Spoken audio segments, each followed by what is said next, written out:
শুভ নববর্ষ বন্ধুরা। আজকে নববর্ষ স্পেশাল একটি মাছের রেসিপি আপনাদের সঙ্গে শেয়ার করছি। খুব চটপট হয়ে যায় এই রেসিপিটি, খেতে কিন্তু দুর্দান্ত হয়।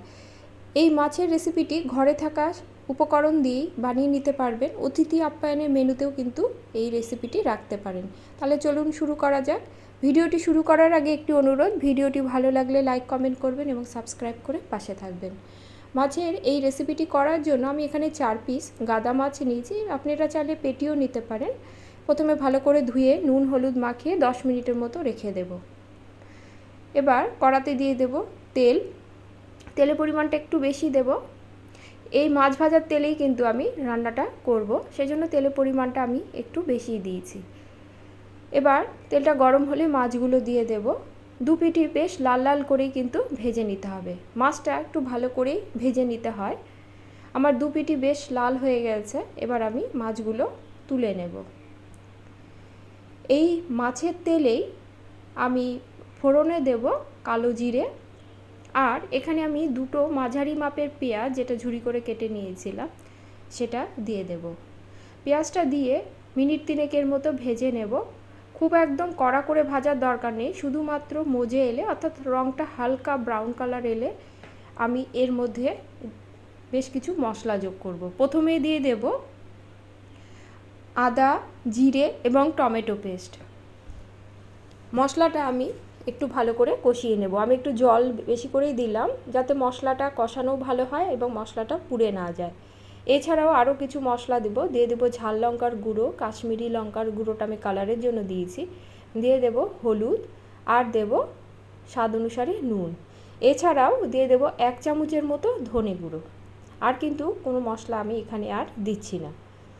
এবার মশলাটা আরও 2 থেকে 3 মিনিট ভালো করে কষিয়ে নেব। মশলাটা কষানোর উপরেই মাছের টেস্টটা কিন্তু নির্ভর করছে।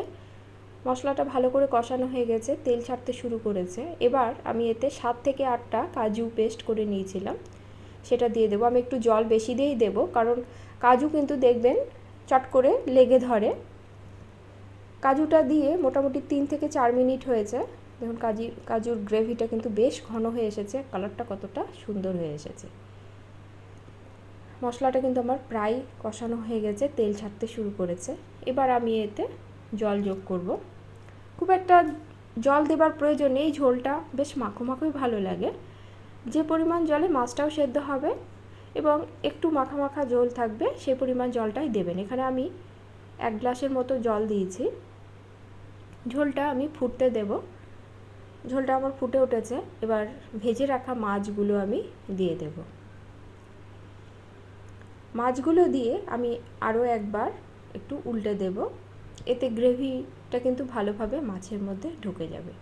আমি ঢাকা দিয়ে 5 থেকে 7 মিনিট মিডিয়াম টু লো স্টিমে রান্না করে নেব। 5 মিনিট পরে ঢাকা খুলে দেখে নেব। দেখুন গ্রেভিটা কিন্তু বেশ ঘন হয়ে গেছে আর মাছটাও কিন্তু আমার সেদ্ধ হয়ে গেছে। মাঝে কিন্তু আমি একবার মাছটা উল্টে দিয়েছিলাম। এবার ঝালের জন্য আরও 2-3টে কাঁচা লঙ্কা চিড়ে দেব, আর দেব বেশ কিছু ধনেপাতা। ভালো করে মিশিয়ে নেব, নিয়ে আরও 2 মিনিট লো স্টিমে রেখে দেব। দেখুন কালারটা কতটা সুন্দর হয়েছে। এভাবে একবার মাছের রেসিপিটি ট্রাই করতে পারেন। খুব সহজ, খেতে কিন্তু একটু ভিন্ন স্বাদের হলেও দারুণ টেস্টি হয়। আমার রান্নাটি হয়ে গেছে, এবার পরিবেশনের পালা। আমি তুলে আপনাদের দেখাচ্ছি, দেখুন কতটা সুন্দর হয়েছে। আজকের এই মাছের রেসিপিটি আপনাদের যদি ভালো লেগে থাকে লাইক কমেন্ট করবেন এবং সাবস্ক্রাইব করে পাশে থাকবেন। পাশে থাকা বেল আইকনটি কিন্তু অবশ্যই প্রেস করবেন। আজ তাহলে এ পর্যন্ত, সকলে ভালো থাকবেন। ধন্যবাদ।